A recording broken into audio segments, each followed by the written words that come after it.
Halo sahabat, Assalamualaikum warahmatullahi wabarakatuh. Welcome back to my channel sahabat botani.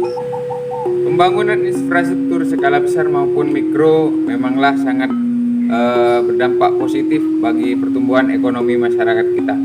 Namun di balik besarnya dampak positif tersebut ternyata terdapat juga dampak negatif yang ditimbulkan.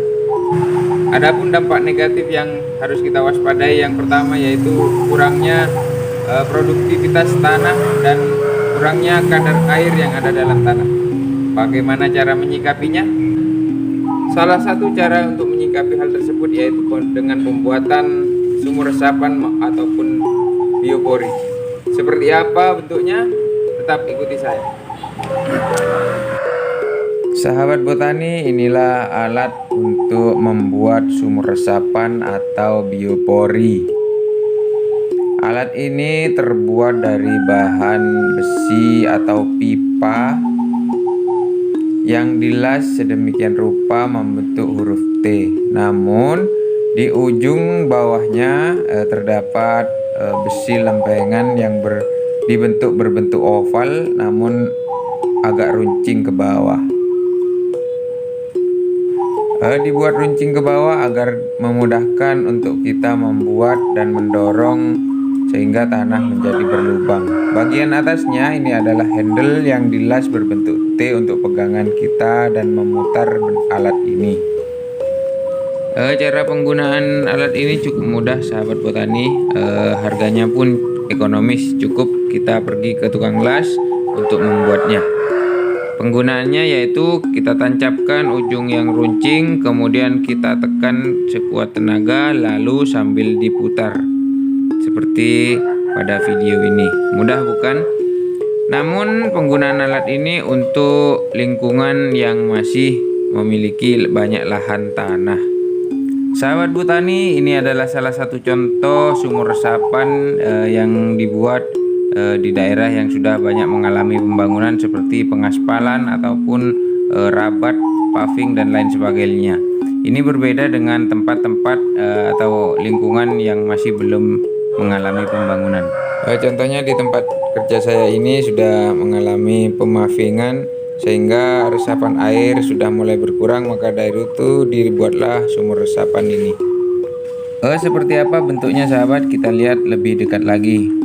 Inilah dia sumur resapan atau biopori. Bentuknya bisa disesuaikan berbentuk persegi ataupun bulat sesuai selera Anda. Ini adalah bagian penutupnya yang fungsinya agar para pejalan kaki tidak terperosok pada lubang yang ada. Dan selain itu di bagian tengahnya diberikan jeruji yang jaraknya bisa diperkirakan, yang fungsinya agar sampah anorganik seperti plastik dan lain sebagainya, yaitu sampah-sampah yang tidak bisa teruraikan, tidak dapat masuk ke dalam lubang ini. Untuk bagian tempat penutup ini dibuat agak lebih longgar dan tidak sempit agar penutup biopori ini mudah dibuka. Untuk bagian sampingnya sahabat botani dibuat rata air sehingga para pejalan kaki tidak tersandung. Selain tidak terperosok tadi ya, tidak tersandung. Untuk menuju ke bagian dalamnya, yaitu bagian dalam dari sumur resapan atau biopori ini, untuk lapisan pinggirnya yaitu menggunakan paralon. Ukurannya bisa disesuaikan dengan lubang yang ada, namun fungsinya untuk mengurangi erosi atau tergerusnya air di bagian samping sehingga membuat lubang ketika air masuk ke dalam biopori ini, lubang semakin membesar karena tergerus atau erosi. Sahabat botani, perlu diketahui pula untuk bagian dalamnya ini bisa diisi dengan sampah organik yang nantinya bisa diambil kembali jika sudah terurai dan menjadi tanah.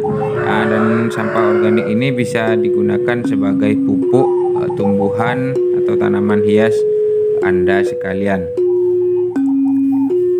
Biopori atau sumur resapan ini sangat berguna sekali untuk kita semua, karena fungsi dari biopori ini selain untuk meningkatkan kualitas tanah dan meningkatkan kadar air yang ada di dalam tanah, ini terbukti juga dapat mengurangi risiko banjir.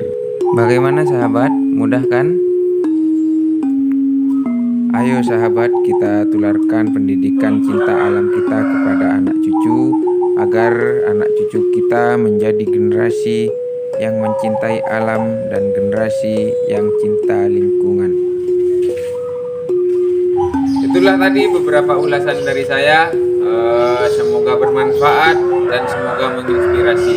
Tetap lestarikan alam, dan kita harus menyayangi infrastruktur yang ada. Dan juga kita tidak mengindahkan pula bahwa kita adalah manusia yang menyayangi alam. Semoga bermanfaat. Salam lestari.